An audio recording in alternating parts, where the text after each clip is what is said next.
Hello students, कैसे हैं? उम्मीद करता हूं आप सब अच्छे होंगे और मज़े से अपनी पढ़ाई कर रहे होंगे।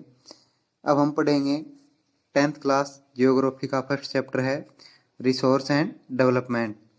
तो बहुत ही इजी चैप्टर है, बहुत ही इंटरेस्टिंग है। इस चैप्टर से आप पहले ही 9th क्लास में 8th क्लास में पहले ही अच्छे से फेमिलियर हो चुके हैं। अब थोड़ा हमें इसके बारे में वाइड सेपरेट जो कंसेप्ट है उसको गेन करना है। तो आइए स्टार्ट करें। सबसे पहले हम देखेंगे कि व्हाट आर रिसोर्सेज। रिसोर्सेज क्या हैं? Everything available in our environment and has a value in human life. यानी कोई भी एक ऑब्जेक्ट, कोई भी थिंग, कोई भी वस्तु जो हमारे इन्वायरमेंट में है और हमारे लिए उसकी कोई वैल्यू है, यानी जिसका हम यूज कर सकें, जो हमारी नीड्स को फुलफिल कर सके, वो सारी की सारी जो भी ऑब्जेक्ट हैं, जो भी थिंग्स हैं, वो सारी की सारी रिसोर्स कहलाती हैं। It is capable of satisfying human needs. यानी जो रिसोर्स है वो इस कैपेबल होता है, कैपेबल हो जो ह्यूमन जो नीड्स हैं उनको सेटिस्फाई कर सके, उनको संतुष्ट कर सके। तो resource also help in economic and potential development. किसी भी कंट्री के, किसी भी स्टेट के, किसी भी सोसाइटी के जो रिसोर्सेज होते हैं वो वहाँ की इकोनॉमिक और पोटेंशियल डेवलपमेंट में अपना रोल प्ले करते हैं। तो रिसोर्स का जब हम एग्जांपल देखते हैं तो लैंड है जिस पे आप रहते हैं, जिस पे आप एग्रीकल्चर करते हैं, वो आपके लिए एक रिसोर्स है। रिवर्स हैं जिनके वाटर का यूज़ करते हुए हम अपनी एग्रीकल्चर का जो प्रोडक्शन है उसको ज़्यादा क्वांटिटी में ग्रो कर पाते हैं। दूसरा, जितनी भी फैक्ट्रीज हैं, इंडस्ट्रीज है, उनमें रिवर्स का जो वाटर है वो यूज होता है। फिर आपके जो मिनरल्स हैं, माउंटेन्स हैं, ट्रीज हैं, एनिमल्स हैं, ये तो रेयरली ही कुछ एग्जाम्पल्स हैं। हर एक वो चीज़ जो आपको ये पता है कि ये चीज़ हमारे इस काम आ सकती है, वो सारी की सारी रिसोर्स हैं। और हमारी जो नीड्स को फुलफिल करती है वो चीज़, वो प्रोडक्ट, वो रिसोर्स है। अब ये कह रहा है resource also help in economic, यानी उससे हमारी जो इकोनॉमिक कंडीशन है या हमें अर्निंग से रिलेटेड जो चीज़ें हैं वो, अब मान लो हमारे लिए कोल या पेट्रोल है, डीजल है, ये चीज़ें हैं, ये रिसोर्स हैं।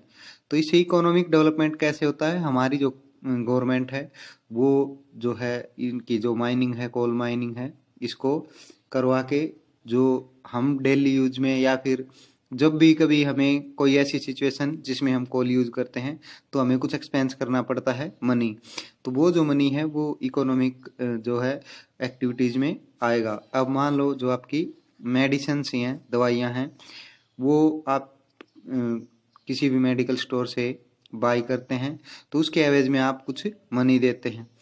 तो जो भी रिसोर्स है, वट एवर, जो भी आप यूज करते हैं, ट्रीज हैं, आपको पता है कि आपके घर में जो भी विंडोज हैं, डोर्स हैं, उनमें कहीं ना कहीं डायरेक्टली इनडायरेक्टली, पहले तो मकानों में आपको पता होगा जो छत है वो भी ट्रीज की जो हेल्प है उनसे ही बनती थी, जिनको आजकल तो लेंटर डलने लग गए। तो वो जो है इकोनॉमिक एक्टिविटीज में ही आते हैं। तो रिसोर्स को आप अच्छे से समझ गए होंगे कि इन्वायरमेंट में जो भी चीज़ अवेलेबल है और ह्यूमन के लिए उसकी कोई वैल्यू है, ह्यूमन की नीड को यदि सेटिस्फाई करती है, वो चीज़ रिसोर्स है। तो कौन सी ऐसी क्वालिटी होंगी जिस जिस प्रोडक्ट में या जिस थिंग में जो क्वालिटी होंगी उसको हम एज ए रिसोर्स कर सकते हैं। फर्स्ट है इकोनॉमिकली वैल्यूएबल, यानी वो प्रोडक्ट, वो चीज़ जो जिसकी कोई इकोनॉमिक वैल्यू है, वो रिसोर्स है। फिर है कल्चरली कल्चरली एक्सेप्टेबल, यानी जिस भी कल्चर में, जिस भी सोसाइटी में हम रह रहे हैं, वो थिंग, वो प्रोडक्ट एक्सेप्टेबल हो, यानी उसको सभी स्वीकार करें। ऐसा ना हो कि वो किसी एक के लिए यूजेबल हो, किसी दूसरे के लिए ना हो, ऐसा कुछ नहीं है। फिर है टेक्नोलॉजिकली एक्सेसिबल, यानी यदि कोई ऐसा प्रोडक्ट, ऐसी थिंग है जिसका ह्यूमन यूज कर पाए, तो उसको कैसे यूज कर पाए वो भी हमारे पास इतनी टेक्नोलॉजी अवेलेबल होनी चाहिए, यानी हमारी पहुंच होनी चाहिए टेक्नोलॉजिकल पॉइंट ऑफ व्यू से उस तक, तो वो रिसोर्स है। फिर है fulfil any need of human. जरूरी नहीं है कि सारी की सारी जो नीड्स हैं वो फुलफिल करे रिसोर्स, कोई भी एक जो नीड है वो आपकी फुलफिल कर दे, वो भी एक रिसोर्स है। फिर है यूजेबल अकॉर्डिंगली सिचुएशनल रिक्वायरमेंट्स, यानी जरूरत के हिसाब से, सिचुएशन के हिसाब से, रिक्वायरमेंट के हिसाब से हम उस रिसोर्स का यूज कर पाएँ। ऐसा ना हो कि हमारे ऊपर कंपल्सन ही हो या हमें फोर्स ही किया जाए कि ये चीज़ें आपको या ये रिसोर्स यूज करना ही है। तो ये जो फीचर्स जिस भी प्रोडक्ट में, जिस भी ऑब्जेक्ट में, जिस भी थिंग में है, वो हमारे लिए एक रिसोर्स है, यानी जिसकी कोई इकोनॉमिक वैल्यू हो, हर एक सोसाइटी, हर एक कल्चर के द्वारा उसको एक्सेप्ट किया जाए, टेक्नोलॉजिकली एक्सेसिबल हो, यानी हमारे पास ऐसी टेक्नोलॉजी हो जिसका हम इजीली यूज कर पा रहे हों।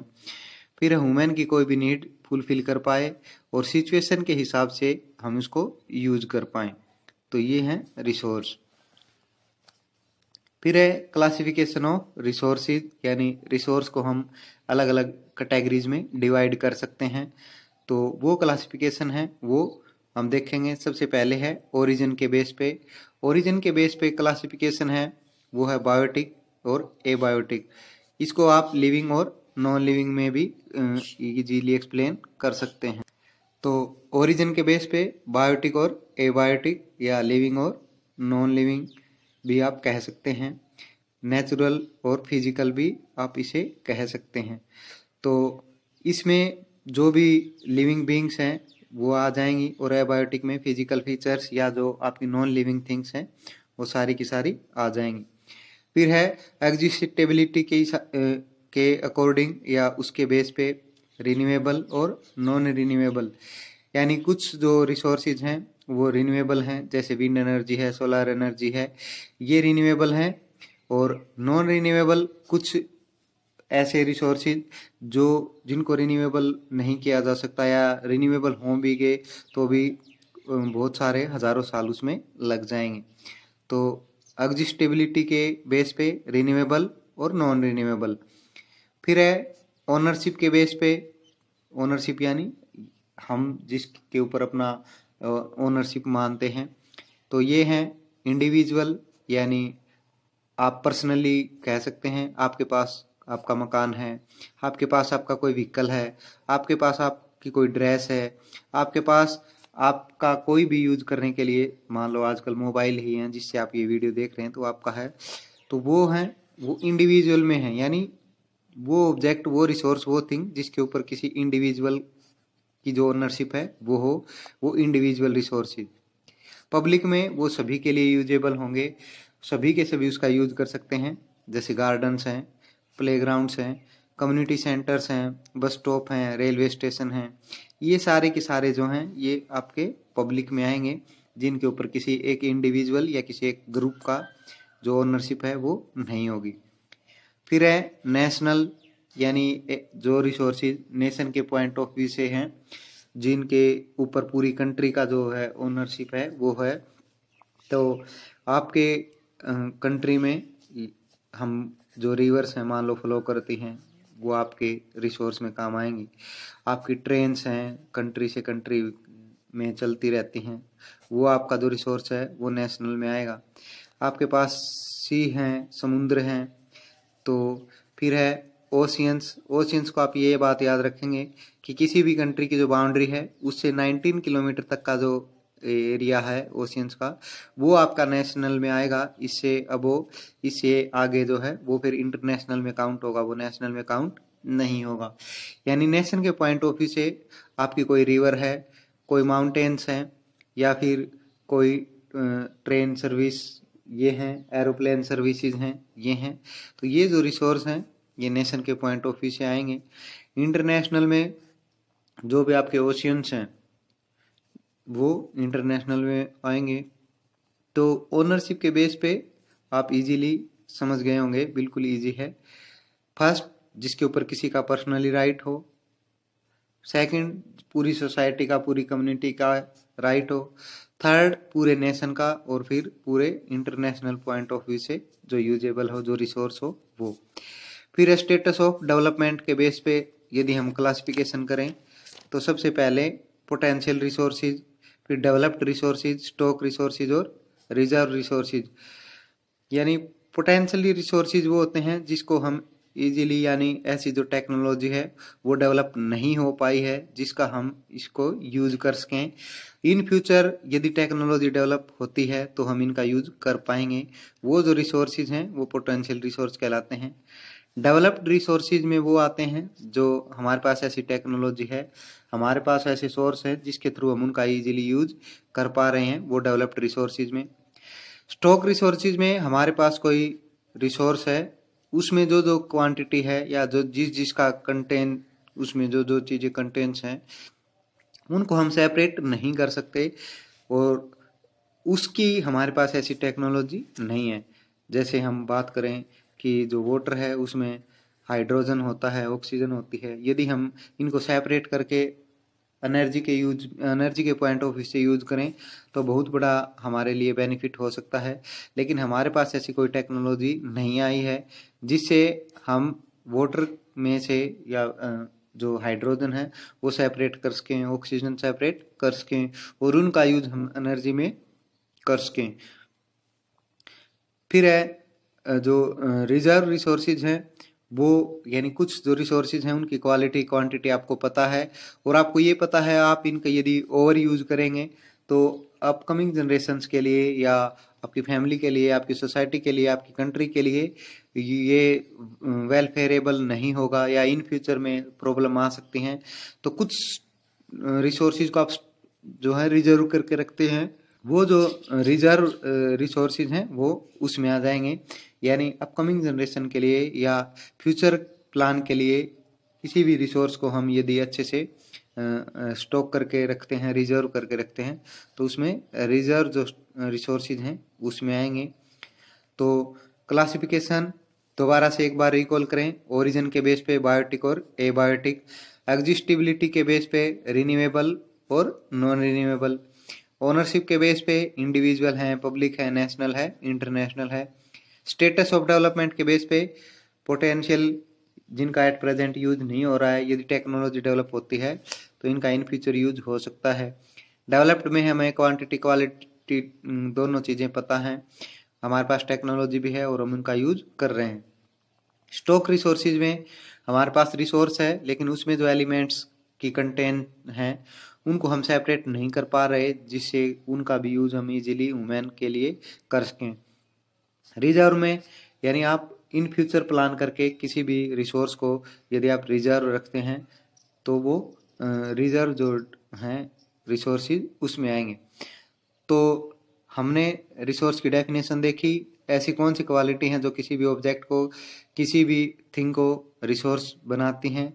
फिर हमने क्लासिफिकेशन इजीली समझा है। तो आइए आगे, फिर है रिसोर्स डेवलपमेंट एंड प्लानिंग। हम रिसोर्स का डेवलप करने के लिए जो प्लान है वो करते हैं, तो हमें ऐसी क्यों ज़रूरत पड़ती है या हमें ऐसे कौन से फीचर्स हैं जिनकी वजह से हमें प्लानिंग करनी पड़ रही है रिसोर्स के लिए। तो resource are being used blindly, so at present और in future we have to face many problems. यानी हमें रिसोर्स की डेवलपमेंट से रिलेटेड प्लान क्यों करना पड़े, क्योंकि रिसोर्स को हम एट प्रेजेंट जो यूज किया जा रहा है वो ब्लाइंडली या ओवर यूज किया जा रहा है, जिसकी वजह से हमें एट प्रेजेंट में या इन फ्यूचर में कुछ जो प्रॉब्लम्स हैं उनको हम फेस कर रहे हैं। तो ये जो रीजंस हैं कौन कौन से हैं, फिर हमें इन फ्यूचर क्यों जो है वो प्लान करना पड़ेगा फ्यूचर के लिए या एट प्रेजेंट के लिए, कौन सी ऐसी प्रॉब्लम्स हैं जिनकी वजह से प्लान करना पड़ रहा है। तो डिप्लीशन ऑफ रिसोर्सेज है, accumulation of resources in few hands, यानी कुछ रिसोर्सेज ऐसे हैं जिनका कुछ ही हाथों में है, मतलब उनकी जो पावर है वो है या वो कुछ ही लोगों के द्वारा यूज किए जा रहे हैं। फिर है ग्लोबल इन्वायरमेंट लॉस, यानी जो भी रिसोर्सेज माइनिंग या ऐसे रिसोर्स जिनका हम ओवर यूज कर रहे हैं उनकी वजह से इन्वायरमेंट के ऊपर बैड इफेक्ट पड़ रहा है, और वो वर्ल्ड वाइड है, ऐसा नहीं है कि हमारी कंट्री के लिए।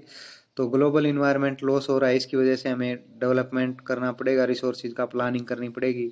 ओजोन लेयर में आपको पता है होल है ड्यू टू द मतलब डिफोरेस्टेशन कह लें या फिर ओवर यूज ऑफ माइनिंग कह लें या फिर रिसोर्स का ओवर यूज कह लें। फिर है लैक ऑफ अवेयरनेस, यानी लोगों में अवेयरनेस की भी कमी है, या अवेयर हैं तो भी वो इस बात को इग्नोर कर रहे हैं और जो है रिसोर्सेज का ब्लाइंडली यूज कर रहे हैं।